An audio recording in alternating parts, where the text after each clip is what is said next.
Sugeng siang, sedulur sedoyo. Mari sejenak kita mampir di pelataran hati, ngelerem kepikir sembari merenungi laku urip kita sehari-hari.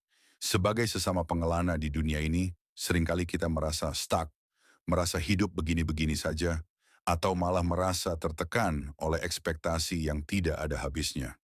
Namun, tahukah jenengan bahwa perubahan hidup itu tidak dimulai dari mengubah nasib secara drastis, melainkan dari mengubah cara kita berpikir?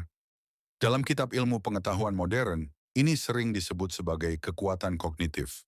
Namun dalam kearifan Jawa, kita mengenalnya sebagai upaya ngolah rasa dan ngolah pikir.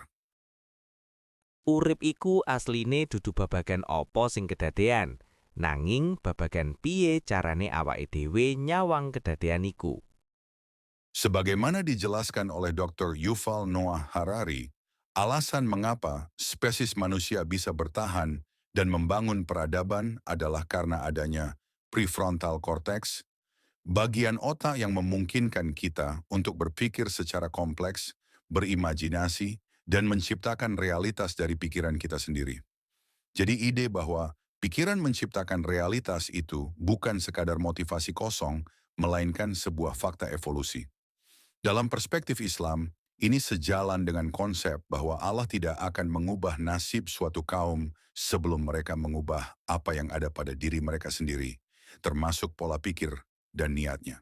Sedulur, seringkali kita terjebak dalam apa yang disebut sebagai monoculture, sebuah pola keyakinan kolektif yang kita terima mentah-mentah sebagai kebenaran tanpa pernah kita pertanyakan. Kita merasa harus sukses di usia sekian, punya harta sekian, atau tampil seperti si Anu agar dianggap berharga. Padahal kenyamanan semua itu seringkali menjadi penjara bagi potensi sejati kita. Kita harus eling lan waspada, sadar bahwa otak kita sebenarnya secara psikologis tidak mampu memprediksi secara akurat apa yang akan membuat kita benar-benar bahagia di masa depan.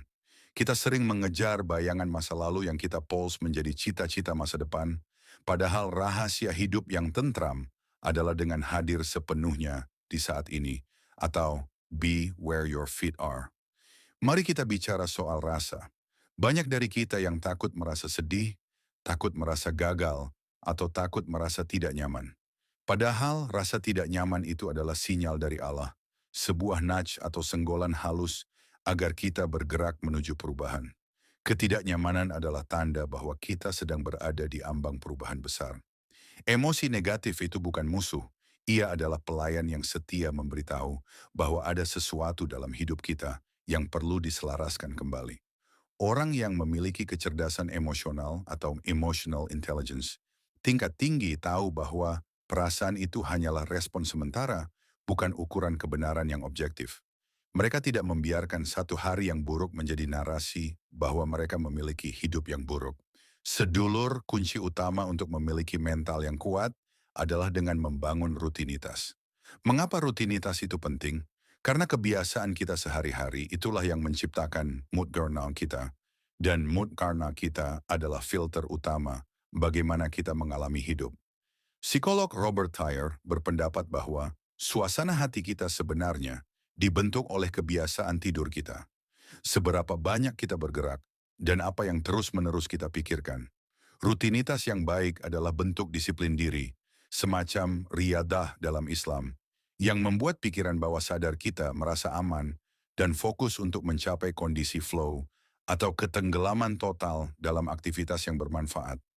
Penting juga bagi kita untuk memahami bahwa harga diri atau self-esteem itu bukan sekadar perasaan merasa hebat, melainkan keyakinan bahwa kita mampu menghadapi tantangan hidup dan layak untuk berbahagia. Menurut Nathaniel Branden, harga diri sejati dibangun di atas 6 pilar, yang diantaranya adalah hidup secara sadar, menerima diri sendiri secara utuh, dan bertanggung jawab penuh atas hidup kita sendiri. Kita tidak bisa terus-menerus menyalahkan orang lain atau keadaan atas penderitaan kita. Karena meskipun penderitaan itu mungkin bukan salah kita, mengatasinya tetap menjadi tanggung jawab kita sendiri. Terakhir, sedulur, mari kita tutup celah antara tahu dan melakukan, atau yang disebut knowing doing gap. Kita sering tahu apa yang terbaik untuk kita, sholat tepat waktu, makan sehat, bekerja keras, bersyukur. Tapi kita tetap melakukan yang sebaliknya karena mencari kenyamanan instan. Ingatlah, kecemasan itu tumbuh subur di jam-jam kita berdiam diri tanpa karya. Ambillah langkah kecil hari ini, karena lebih mudah mengubah cara berpikir melalui tindakan daripada mencoba mengubah cara bertindak hanya melalui pikiran. Tetaplah sakmadio, bersyukur atas apa yang ada, namun tetap teguh dalam usaha mencapai derajat yang lebih baik sebagai bentuk syukur kepada Sang Pencipta.